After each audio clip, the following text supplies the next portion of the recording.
ಹುಬ್ಳಿಯಲ್ಲಿ ಒಬ್ಬ ತಂದೆ ತನ್ನ ಹೆತ್ತ ಮಗಳನ್ನೇ ಮಚ್ಚಿನಿಂದ ಕೊಚ್ಚಿ ಕೊಲೆಯನ್ನ ಮಾಡಿರ್ತಾರೆ. ಕಾರಣ ಏನಂತ ಅಂದರೆ ಆ ಮಗಳು ಅನ್ಯ ಜಾತಿಯ ಯುವಕನನ್ನ ಪ್ರೀತಿಸಿ ಮದುವೆ ಆಗಿರ್ತಾರೆ.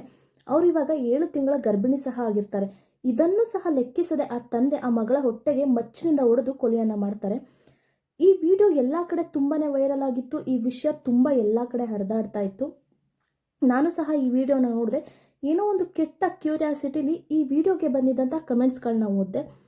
ಕೆಲವು ಜನ ಇದನ್ನು ವಿರೋಧಿಸಿ ಕಮೆಂಟ್ಸ್ಗಳನ್ನ ಹಾಕಿದ್ರು, ಅಂದರೆ ಈ ಘಟನೆಯನ್ನು ವಿರೋಧಿಸಿ ಕಮೆಂಟ್ಸನ್ನು ಹಾಕಿದ್ರು. ಆದರೆ ಇನ್ನೂ ಕೆಲವು ಜನ ಈ ಘಟನೆಯನ್ನು ಸಮರ್ಥಿಸ್ಕೊಂಡು ಕಮೆಂಟ್ಸನ್ನು ಹಾಕಿದ್ರು.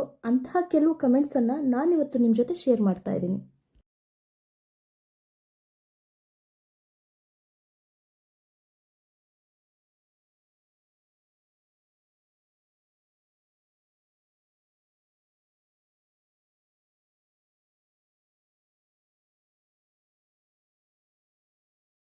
ಕಮೆಂಟ್ಗಳನ್ನ ಓದಿದ ಮೇಲೆ ನಿಮಗೇನು ಅನಿಸುತ್ತೆ ಕಮೆಂಟ್ ಮಾಡಿ ಹೇಳಿ.